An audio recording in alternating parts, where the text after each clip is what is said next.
NIM 23 atau NIM 8? Saya Sifana Melda Syarani dengan NIM 230001. Sabella Novenda sendiri dengan NIM 23 Saya Nadia Sabila dengan NIM 2301462. Saya Septaniel Ramadan dengan NIM 2312345. Baik, masuk pada prinsip PCR. Sebelum masuk pada prinsip PCR itu sendiri, kita harus mengetahui definisi dari PCR itu sendiri. PCR atau polymerase chain reaction adalah teknik untuk menggandakan fragmen DNA secara spesifik dan cepat di luar tubuh secara in vitro menggunakan enzim dan siklus suhu. Prinsip kerja PCR. Prinsip PCR bekerja berdasarkan prinsip replikasi DNA secara enzimatik yang berlangsung dalam 3 tahap berulang. Yang pertama ada denaturasi DNA, yang kedua ada penempelan primer atau annealing, yang ketiga ada sintesis DNA baru atau elongasi. Selanjutnya ada tahapan atau step PCR. Tahapan atau step PCR ini terdapat 3 tahapan. Yang pertama ada denaturasi yang bertujuan untuk memisahkan dua untai DNA menjadi single untai DNA. Denaturasi ini akan terjadi ketika DNA rantai ganda dipanaskan hingga 95 derajat Celcius. Suhu yang tinggi akan menyebabkan ikatan hidrogen antara pasangan basa adenin dan timin serta guanin dan sitonin terputus sehingga DNA terpisah menjadi dua untai tunggal. Selanjutnya ada annealing yang bertujuan untuk menempelkan primer pada DNA cetakan. Annealing ini akan terjadi ketika suhu diturunkan pada suhu 55 derajat Celcius agar primer dapat menempel pada urutan komplementer di kedua untai DNA template. Primer adalah urutan pendek DNA yang menentukan di mana sintesis akan dimulai. Seperti pada gambar, DNA primer itu yang berwarna hijau. Dia akan menempel pada DNA cetakan. Selanjutnya ada extension atau elongasi yang bertujuan untuk memperpanjang DNA baru dari primer dengan bantuan enzim DNA polimerase. Elongasi ini akan terjadi ketika suhu dinaikkan kembali pada 72 derajat Celcius optimal untuk kerja tak DNA polimerase. Enzim ini mulai menambahkan nukleotida adenin, timin, guanin, dan sitonin ke ujung primer, memperpanjang rantai DNA sesuai template. Seperti pada gambar, nukleotida atau DNA polimerase ini yang berwarna kuning. Dia akan menempel pada cetakan DNA baru bersamaan dengan DNA primer. Proses ini diulang menggunakan thermal cycler. Setiap siklus menggandakan jumlah DNA target secara eksponensial.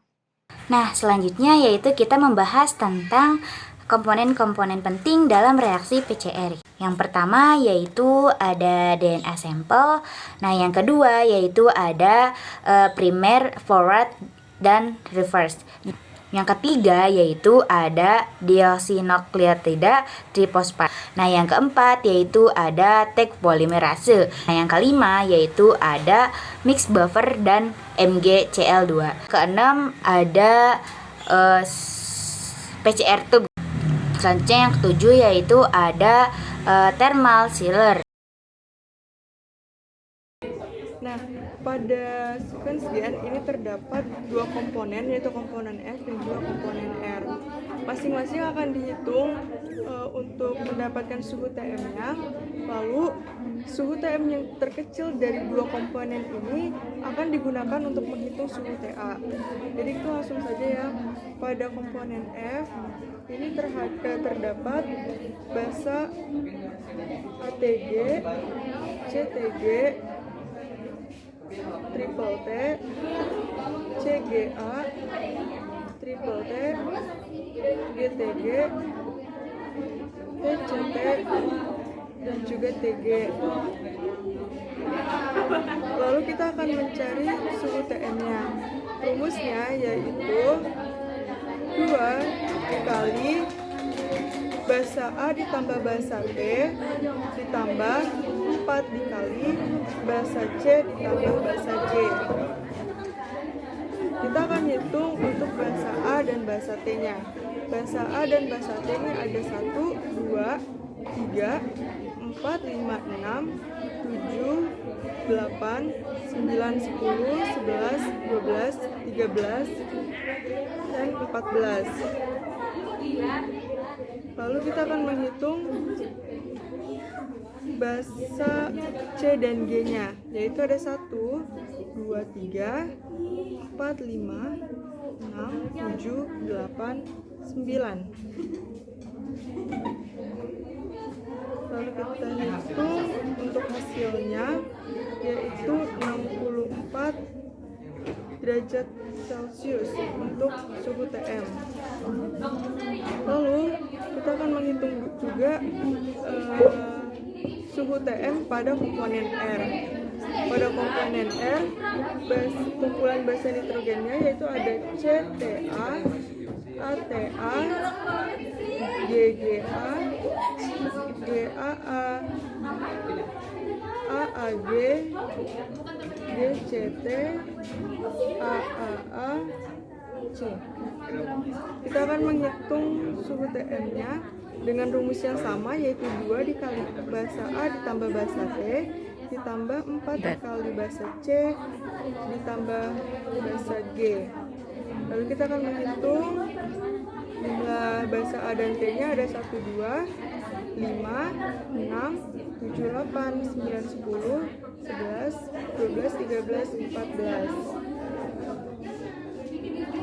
Lalu kita akan menghitung juga basa dari C dan G-nya. Ada 1, 2, 3, 4, 5, 6, 7, 8. Didapat hasilnya yaitu 60 derajat Celcius. Nah, dari dua suhu TM yang sudah ditemukan, untuk menemukan suhu TA-nya, ini dipilih suhu dari komponen yang terkecil, yaitu komponen R dengan suhu 60 derajat Celcius. Nah, rumus dari TA sendiri yaitu TM dikurangin 2-5 derajat Celcius. Kita akan pilih yang 5 derajat Celcius. Oleh karena itu TM dikurang 5 derajat Celcius sama dengan 60 derajat Celcius dikurangi 5 derajat Celcius, didapat suhu TA adalah 55 derajat Celcius. Dari suhu TA yang didapat yaitu 55 derajat Celcius, ini kita akan buat range suhunya untuk TA. Range suhu TA yaitu 55 sampai 58 derajat Celcius.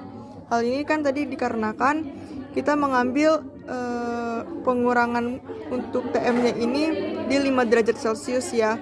Jadi ada range 2-5, oleh karena itu pada range suhu akhir TA-nya ini kita bikin range juga yaitu sekitar 55 sampai 58 derajat Celcius.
kalau kita menggunakan 16 untai DNA dalam satu siklus PCR, berapa sih yang bakal kita hasilkan jumlah untai DNA-nya? Nah, jawabannya, dalam satu siklus kita akan menghasilkan 2 untai DNA. Makanya kalau misalkan ada 16 untai, maka tinggal kita kali 2 yang hasilnya adalah 32 untai DNA. Nah, untuk pertanyaan yang kedua, kalau misalkan dari satu duplex DNA kita akan dalam 4 siklus, ada berapa sih total duplex DNA-nya? Nah, jawabannya kita bisa menggunakan rumus fungsi, yaitu 2 pangkat N, di mana N ini adalah jumlah siklusnya. Sehingga kalau misalkan kita gunakan dalam satu siklus, yaitu menghasilkan 2 untai, 2 di pangkat N, 2 pangkat 4, hasilnya adalah 16. Semoga membantu. Nah, yang pertama yaitu manfaatnya untuk mendeteksi penyakit genetik. Nah, PCR ini digunakan untuk mendeteksi mutasi genetik atau kelainan DNA yang menyebabkan penyakit keturunan seperti thalassemia, kemudian fibrostiklitik, dan lain-lainnya. Nah, yang kedua yaitu ada manfaatnya adalah diagnostik infeksi. Nah, di mana ini adalah digunakan untuk mendeteksi patogen seperti bakteri atau virus yang ada di dalam tubuh. Nah, termasuk HIV gitu ya. Nah, PCR ini tuh sangat sensitif sehingga bisa mendeteksi infeksi dari sampel yang sangat kecil. Nah, kemudian yang ketiga yaitu ada identifikasi DNA forensik. Nah, dalam dunia forensik, PCR ini digunakan untuk memperbanyak DNA dari TKP. Nah, sehingga bisa digunakan untuk mengidentifikasi pelaku kejahatan, korban bencana, atau pencocokan dari untuk keluarganya gitu ya, seperti itu. Nah, yang keempat yaitu ada rekayasa genetika dan bioteknologi yang digunakan untuk cloning gen. Nah, di sini memproduksi protein secara rekombinan atau memodifikasi tanaman dan mikroorganisme agar memiliki sifat yang unggul seperti itu. Yang kelima yaitu ada untuk menguji kehamilan dan prenatal diagnostik, yang dimana PCR ini bisa mendeteksi kondisi genetik janin dari sampel kecil, nah seperti cairan ketuban atau darah dari ibu sendiri seperti itu. Nah, kemudian yaitu yang keenam ada penelitian molekuler, di mana dalam riset laboratorium PCR adalah teknik dasar untuk analisis ekspresi gen, nah pelacakan transgen dan studi evolusi molekuler seperti itu. Nah, itulah komponen-komponen dan manfaat dari reaksi PCR pada praktikum kali ini, seperti itu. Pada praktikum ini dapat disimpulkan bahwa PCR adalah teknik penting untuk memperbanyak DNA secara cepat dan spesifik melalui 3 tahapan utama. Yang pertama, denaturasi, yang kedua, annealing, dan yang ketiga adalah extension, yang dikendalikan oleh suhu, di mana suhu tinggi untuk memisahkan untai DNA, kemudian suhu sekitar 50-60 derajat Celcius untuk penempelan primer, dan suhu 72 derajat Celcius untuk sintesis untai baru oleh enzim. Nah, keberhasilan PCR ini bergantung pada komponen seperti DNA template, primer, DNTP, Taq polymerization, buffer, dan MgCl. Nah, teknik ini memiliki peran penting dalam berbagai bidang, termasuk diagnosis medis, forensik, dan penelitian genetika.